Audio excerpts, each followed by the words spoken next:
here's Yashar Ali, who I definitely trust on his Iran reporting. He's posting the following. Once again, I'm making no predictions, but so many of you need to be reminded that the Islamic Republic of Iran is not like the Hussein regime in Iraq, the Gaddafi regime, or the Assad regime in Syria. It is not based on hereditary succession, nor is it based on one man or even several men. The Islamic Republic, which controls huge chunks of the Iranian economy, is a vast enterprise involving many people who have a vested interest in remaining in power. While the supreme leader enjoys absolute power, authority is exercised through an entrenched system that was deliberately designed after the 1979 deposing of the Shah to survive leadership changes and internal crises. I keep seeing people saying, take the Ayatollah out, or suggesting doing to Ayatollah Khamenei what was done to Maduro. Khamenei is 86 years old. There are many, many, many men who are well protected and who hold enormous power standing behind him. This is a deeply institutionalized and resilient system of power. Again, I make no predictions, but many of your favorite commentators keep framing this as being about one man, and that simply is not true. And one follow-up post he made. The current governing doctrine of the Islamic Republic of Iran, Velayat-e-Faqih, forgive the pronunciation, I'm sure it's wrong, which means guardianship of the Islamic jurist, is in its final years. I have little doubt about that. That said, I strongly suspect, and some other Iran watchers do as well, that what follows will likely be a system more closely resembling Pakistan's model, a state in which formal civilian institutions exist, but real power is concentrated in a powerful military intelligence deep state, a true deep state, not what people imagine here, rooted in the security services, intel apparatus, and economic networks that operate largely outside public accountability. He says all of that would mean that coercive power would remain firmly entrenched within the state's military and intel institutions, preserving authoritarian control through different means. Again, underscoring that he's not making firm predictions. He says anyone who does, by the way, has no idea what they're talking about. That does a great job of explaining, like, you know, back when I was a kid in the 70s, Emily, they used to show this program, which you've probably heard of, called Deal or No Deal. And the guy would come out and there'd be 3 doors and you'd get a big prize. He'd give you something to bargain with that you didn't have when you showed up.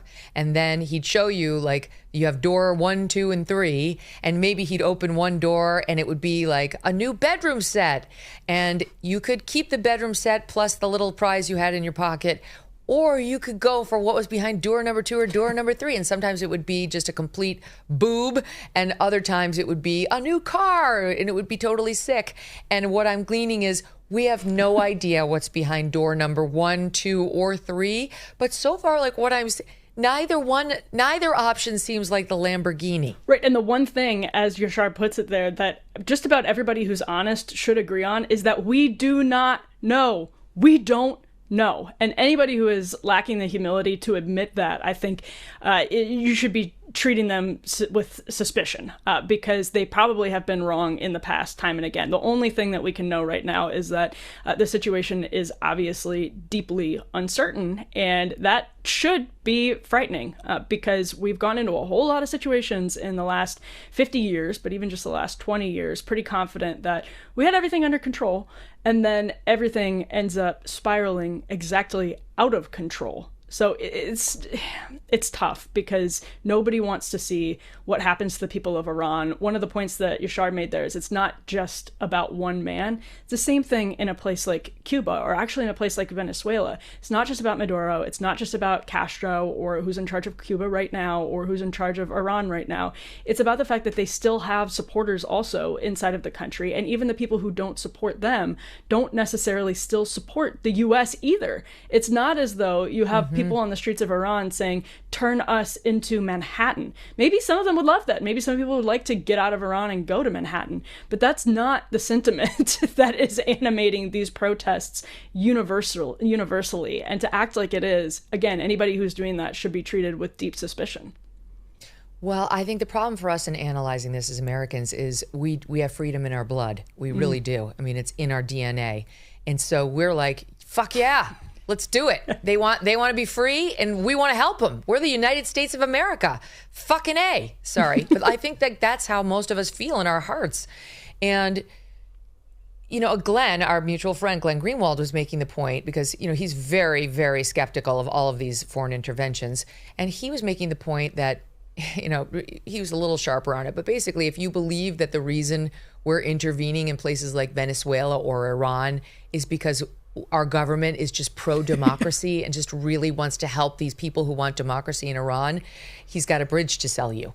It's about, for example, the oil in a place like Venezuela and possibly in Iran too, or about backing a strong ally, Israel, in some places in the Middle East. So, his urging is to always consider the alternate agenda that the government is not laying on the line with us while it tries to tap our serotonin by wrapping itself in the flag and being like, America, our military, go. Because I think we're all very susceptible to that. It's only now, truly, as I've said, after the Venezuela thing in my career, that I've finally been through enough of these that I'm like, let's slow our roll. I don't want that serotonin receptor tapped. I want to analyze this much more soberly, taking into account what the risks are, the way I'm sure President Trump is doing. Yeah, this is why we keep our commie friends like Glenn around. Sometimes we have to take him seriously. But you also have to listen to Mark Thiessen of AEI, who I love and adore and made a star on Fox News, who's on totally the other side. Yeah, and I think there are some people who are frustrated that others are listening to both. Like maybe that people like you and I are listening to both and taking this seriously. And I think part of the reason is that there's less control. Like the gatekeepers obviously have so much less control.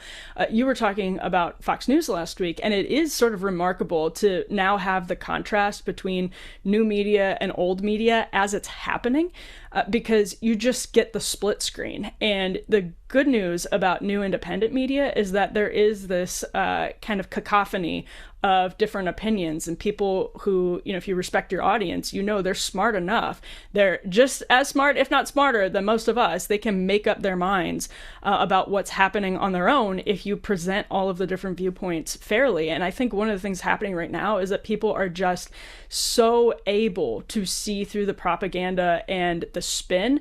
That said, well-intentioned people are still swayed by propaganda and spin because there are spin doctors within the foreign policy establishment who are experts at this, and also in other foreign countries that are trying to exploit the American people and prey on the American people and exploit the goodwill towards freedom and democracy that Americans genuinely have. And so you see, though, more easily the machinations of that now. And I kind of think that's what's making a difference. And that's why we've seen Trump himself.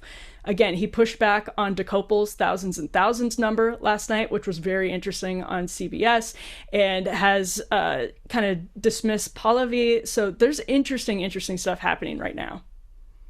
Mm-hmm. It's good. It's good he's got the other side in his ear. And I do believe President Trump will make a judicious decision. I don't think he's a hothead when it comes to this. I mean, he really, really takes pride in ending these wars. And it's not all about the Nobel Peace Prize. Yes, he's Trump, so he wants the Nobel Peace Prize. Okay, we all know that's part of his character makeup. But I think he genuinely abhors war and the random killing of people and the unnecessary taking of lives. And I don't think he's going to do that in Iran or elsewhere if he doesn't think it really inures to the benefit of the United States. I genuinely believe that. But I would love an explanation. I hope it's better and more fulsome than we got after Venezuela, which really just, he never really fully explained it. It was like, the explanation kept changing. First it was like the democracy thing, and then it was like the oil, which he was kind of explicit about, and it kind of kept moving. Then they tried to sell it as like a legal operation, which was really just the hook they used to be able to do it without congressional approval. Anyway, this is too scary to do without like a full explanation of what our plan is, what our objectives are, why we're going to do this, because again, none of this was run on. President Trump did not run on intervening in a Middle Eastern country like Iran. And there's going to be a lot of hesitancy about that one. Here, this just in from the New York Post. Iran issued a sickening threat against President Trump Wednesday, broadcasting a picture of the commander-in-chief during the 2024 Butler rally assassination attempt with the words, "This time it will not miss the target." The ominous warning was aired on Iranian state-run TV. It marks Tehran's most direct threat yet against Trump, following his repeated threats that the U.S. will strike the country if it continues its brutal crackdown on anti-government protesters. Do they have a death wish? Like, why would they do that?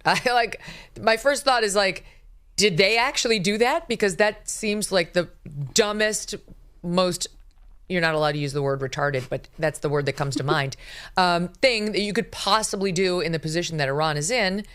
What are your thoughts on that? Well, similar to yours in that everyone now remembers there were reports that Iran, around the time of the attempted assassination in Butler, had also had a foiled assassination plot against Donald Trump. So if that's coming from Iran, directly from government-controlled entities in Iran right now, I actually think that raises... Just to be clear, it was reported by Agence France Presse, Okay. AFP. So it sounds like French media is reporting that it did air on Iranian state-run TV. I mean, that could be a throwaway line, or that could be genuinely worth digging into because of the proximity between those two foiled assassination attempts. Well, the Butler one wasn't exactly foiled. I don't want to be giving American intel or security too much credit there, but that's actually interesting just as I'm hearing it. But if they really are pushing that, like you said,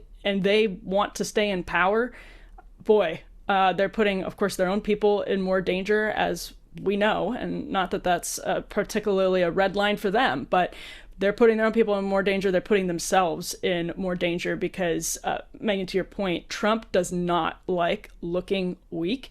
And I think even people who despise Donald Trump should think about how he's approaching this, because one of the things he studied closely since the very beginning is how the Iraq War and the Afghanistan War went wrong for the Bush administration, for the Obama administration. He put himself on the other side of that.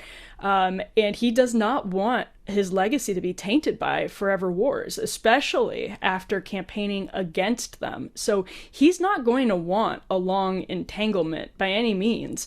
And so that, I think, opens up another, like, this is... Trump does not want to look like he's being taunted by the regime in Iran and then has absolutely no response. So hopefully...